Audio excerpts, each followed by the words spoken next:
students. We have discussed about CBSE processes in the last lecture. So we'll have a detailed look on those main components of that particular CBSE process, as we have discussed earlier. That is CBSE for reuse and CBSE with reuse. Okay, so let's start with CBSE for reuse. Now, CBSE for reuse focuses on component development. Okay, that is, when a component is developed from the scratch, we use the CBSE for reuse. Some of the activities within this process, that is CBSE process,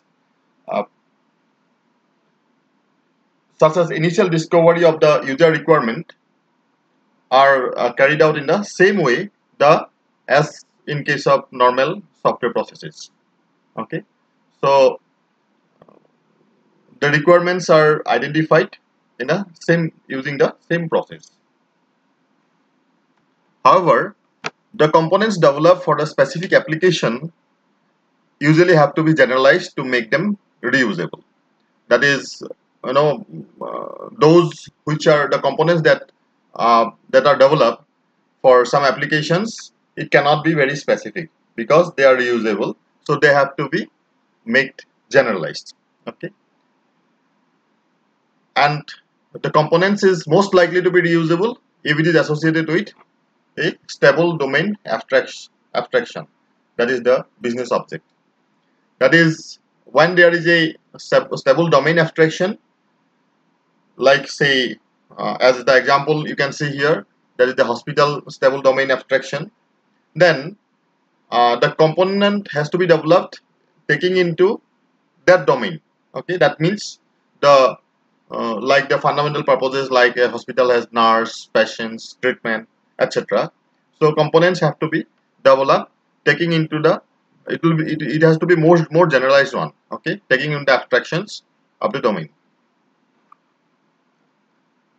So the components for reuse may be specially constructed by generalizing the existing components. Now, the component reusability comes from basically should reflect the stable domain abstraction as already discussed in the previous slide. Okay, should hide the state representation, that is the specific the state representation, that is the abstract, or you can say the general view should be given, the outer face of the particular component is the state representation should be hidden. So should be as independent as possible, because the component needs to be an independent object. That is it should be actually a independently pluggable software, what you can say. A component itself is an independent thing, so it should be as independent as possible. So should publish the exception through the component interface. So this is very important actually, this point, that is any exception by the component should be published through the interface, the component interface.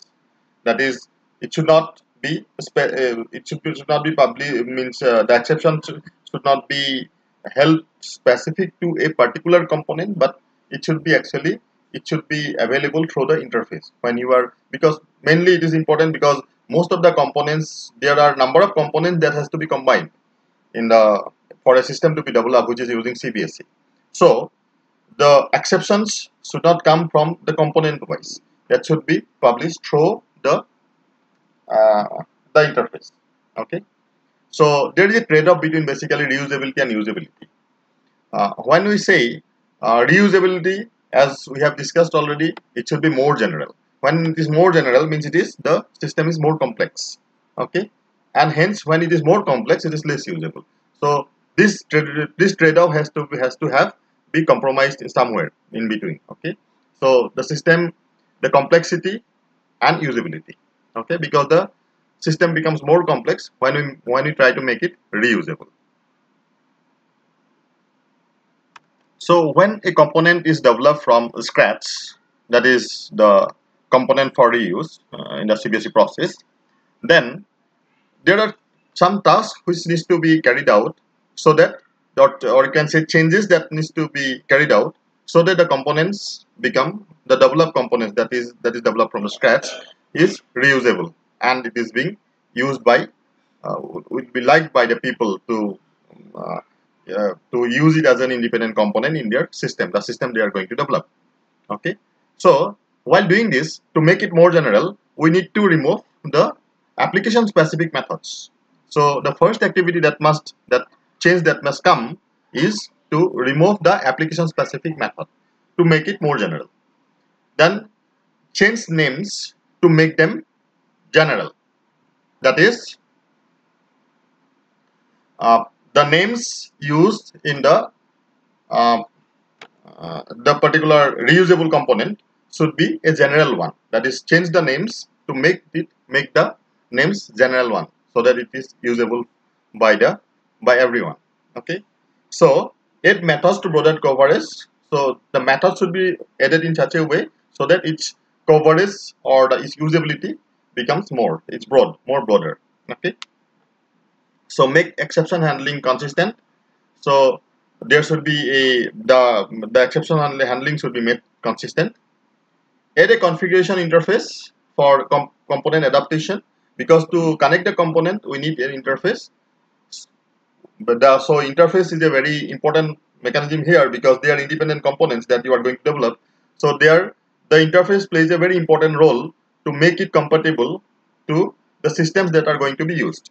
Okay, so there has to be a configuration interface which has to be made available for for adaptation of the component. Otherwise, the component won't be reused by people. Okay, so integrate required components to reduce dependencies.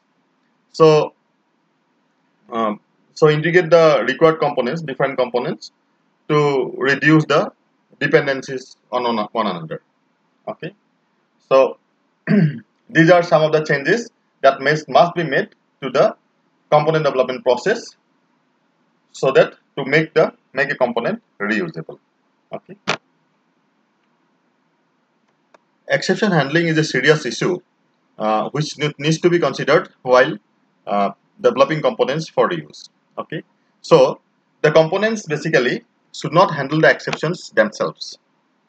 They should always uh, publish the exceptions through the interface. Okay, this is because the every application will have its own requirement for exception handling. Okay, so if it is done through the component, there may be the classes in the way the exceptions are handled. So it is better to have the interface handled through the interface. Okay, the exceptions be handled through the interface. But in practice, there are some problems that may arise while doing this publishing of the uh, exceptions through the interface. So when all the because there will be number of components, and all components will be publishing their exceptions through the interface.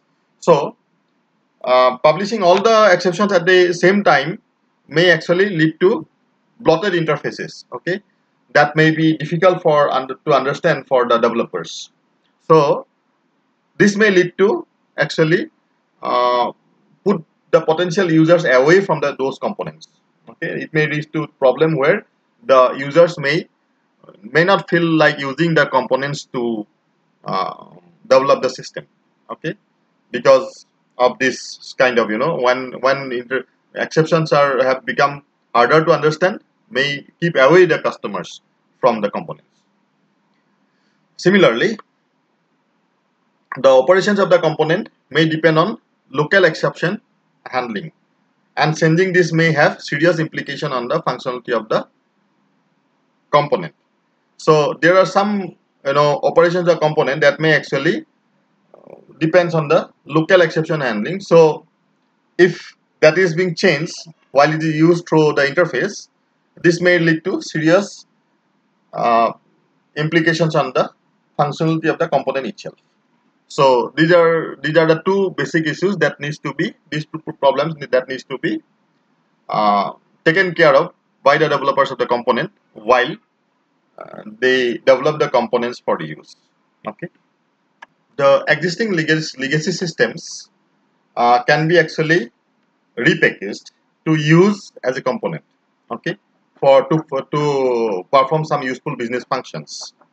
So this involves writing a wrapper component that basically implements the provides and requires interface and then access the legacy system. Okay, so there is a wrapper component that needs to be created, writing a wrapper component to implement the provide and the require interface both, so that it can access the legacy system. Although this creating of this new component to access the legacy system may be costly, but it is still expensive, still less expensive than rewriting the legacy system itself.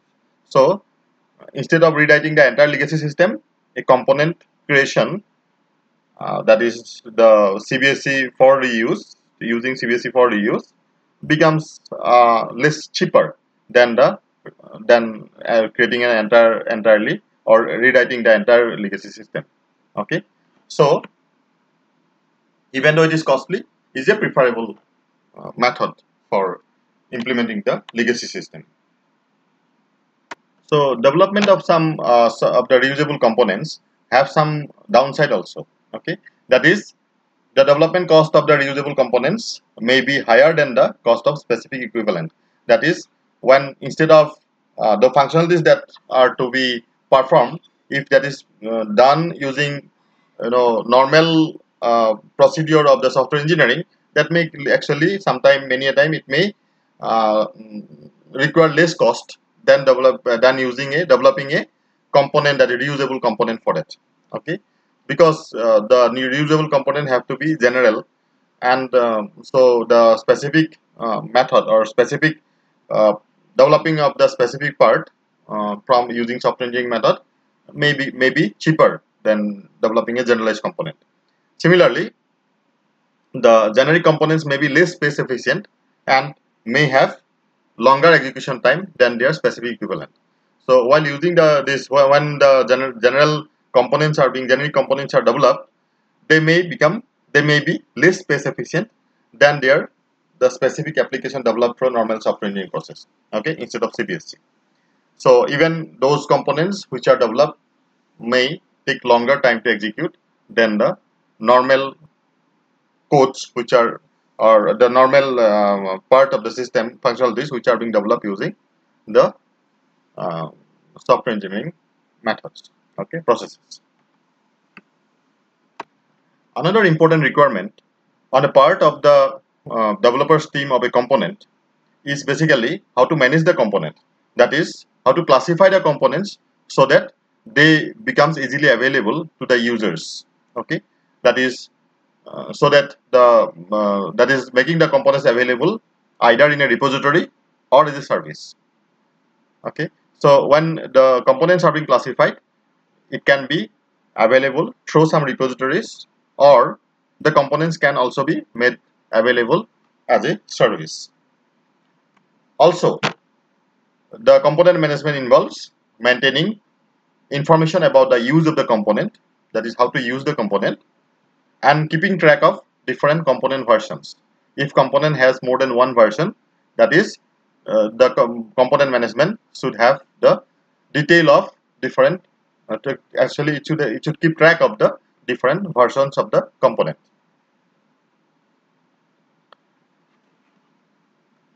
The company which develops a component using the CBSE method, they have to, after development of the component, they have to do some certification, that is component certification. The component certification in this case is nothing but some other people in authority or some recognized organization or people need to verify the quality of the component apart from the development team. That is, the person or the person who is verifying the component quality should not be part of the development team.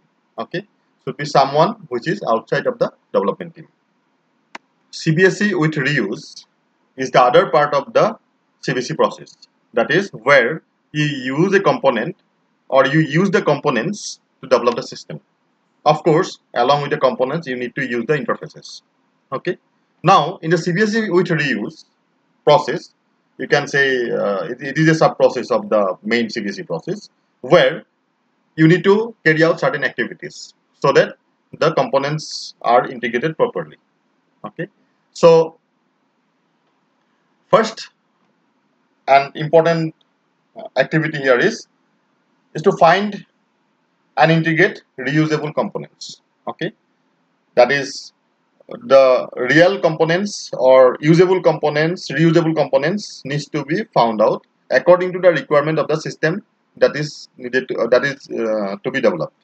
Okay, so when reusing the components, uh, it is always essential to make a trade-off between the ideal requirements and the services actually provided by the available component.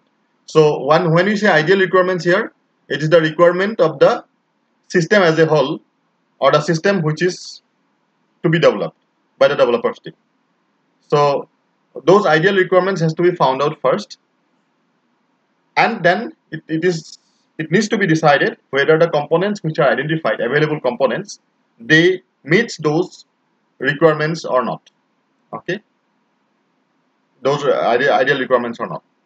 So this step involves developing the outline requirement. Here the outline requirement is the ideal requirement for the system as a whole. Okay, so those ideal requirements needs to be found out, and then searching for components, and then modify the requirements according to the available functionality. So after that, you need to search a particular component which most closely meets those requirements, those ideal requirements, and if there are something needs to be changed, some requirements needs to be changed, that needs to be modified in the requirement set.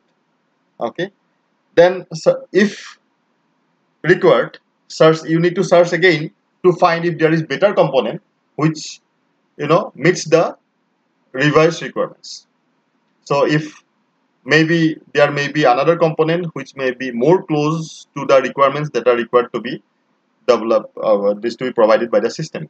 So then you need to have some other components need to be found out instead of the component that you are going to use, or you were thinking of using at that moment of time. Okay, so a revised search may need to be created and may need to be carried out to actually find out a component which suits those requirements better. Okay, so after that, when you are satisfied with a particular component or the capabilities or the functionalities provided by a particular component, then you need to compose the components to create a system.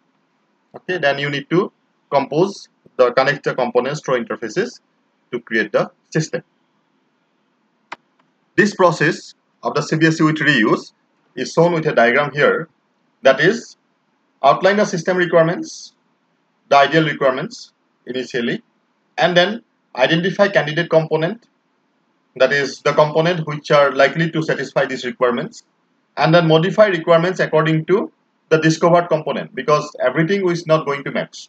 So some requirements needs to be changed so that it matches the particular candidate component, and then create the architectural design of the system according to the components that you have found. Okay, identify candidate components, because one component it is better to have to identify some more components so that you can make a comparison of which component is basically going to satisfy the requirements better.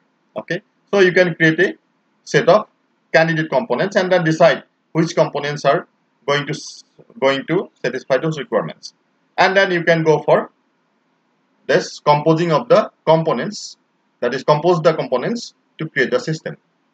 So connect the components with the interfaces and all to create the entire system. Now this step is identifying components. A candidate component is a very important step. So it can be broken up into some sub activities that we are going to see in the next slide.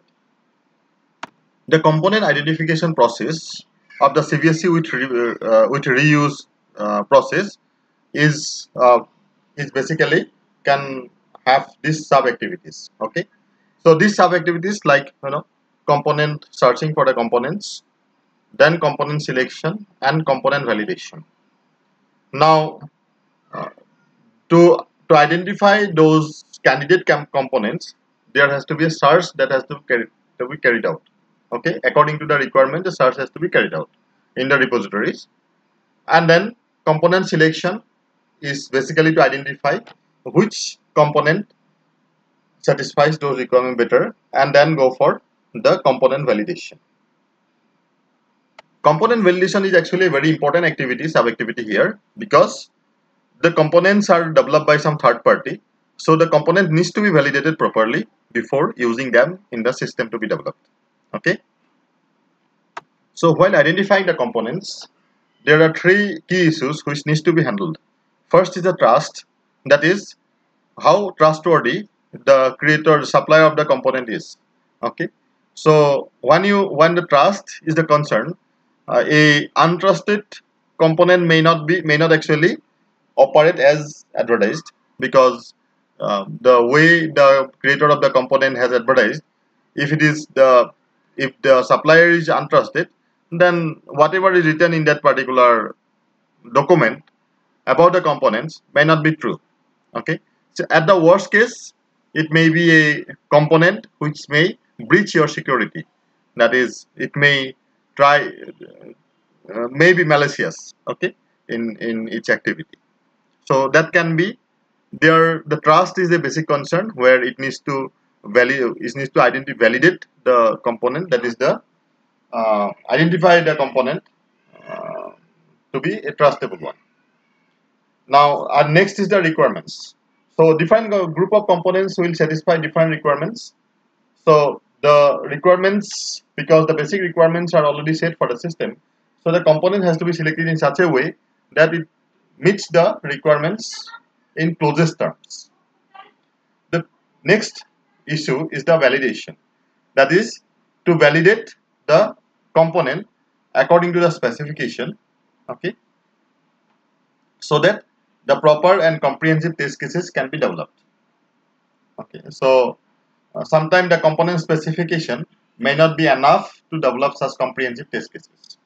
Okay, so the validation should be carried out so that the creation of comprehensive test cases are possible, because the test cases needs to be used once the system is developed.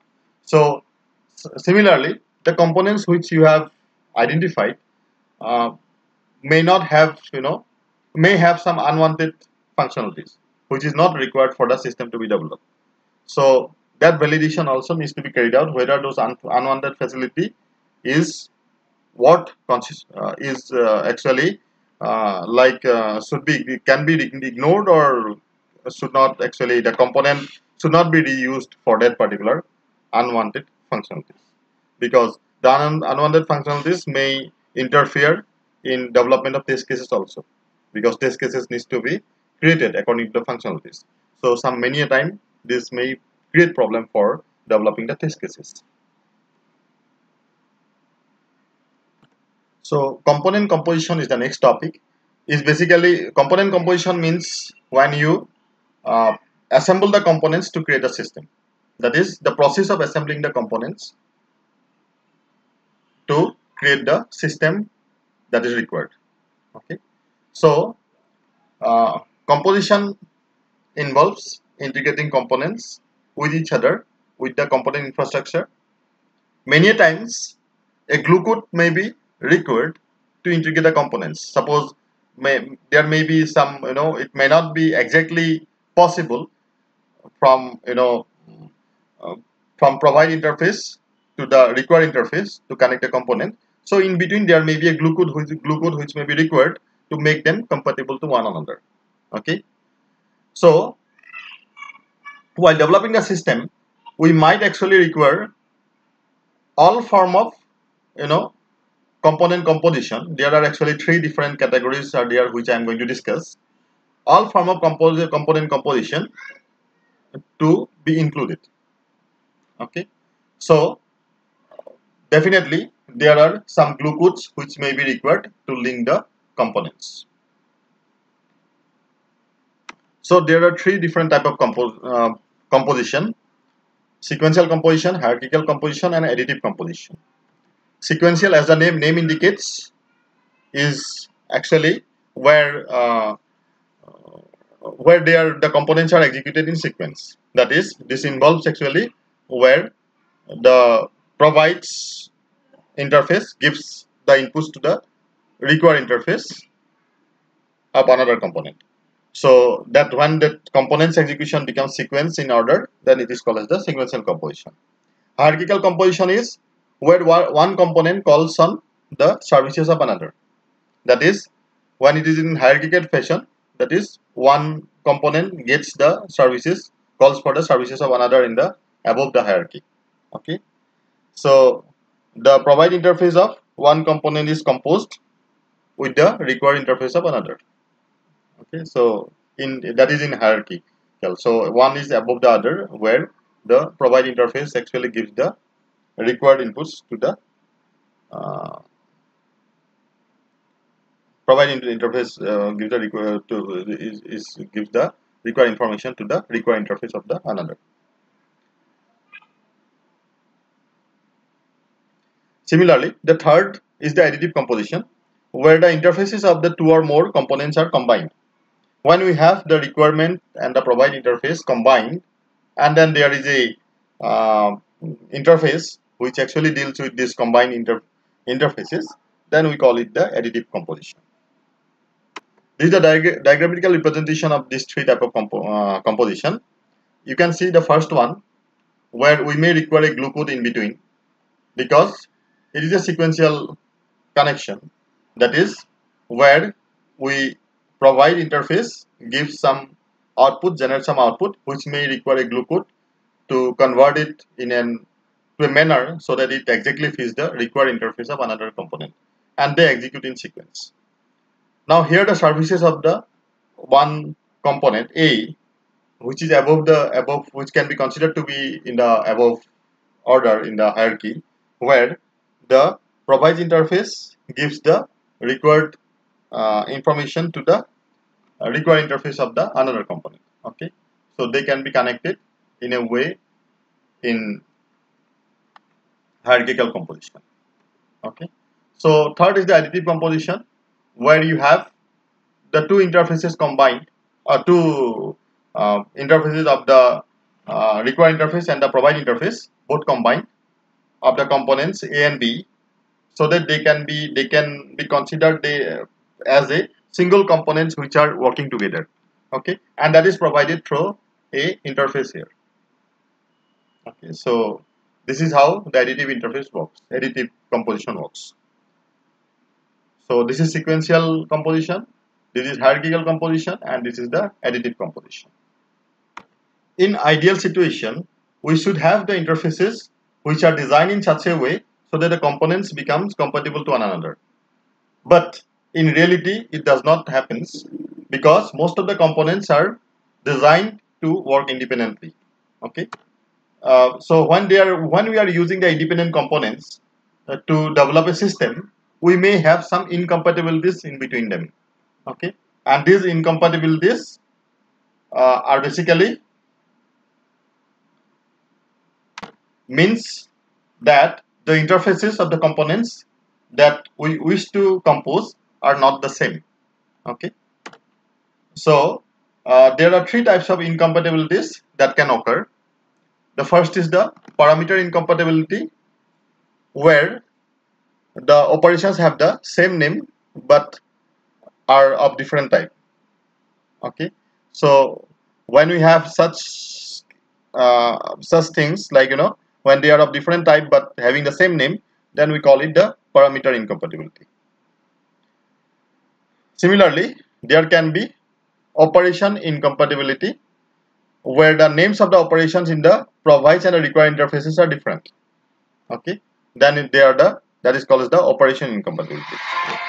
So, an operation incompleteness, where the provide interface of one component is a subset of the required interface of another component. Okay, so when it happens, so these are the key points. That is, during CBSE process, the process of requirements engineering and the system designs are interlinked. So component composition is the process of wiring components together to create the system. When composing reusable components, we normally have to write adapters to reconcile different component interfaces. When choosing composition, we have to consider required functionality, non-functional requirement, and system evaluation. Okay, so thank you.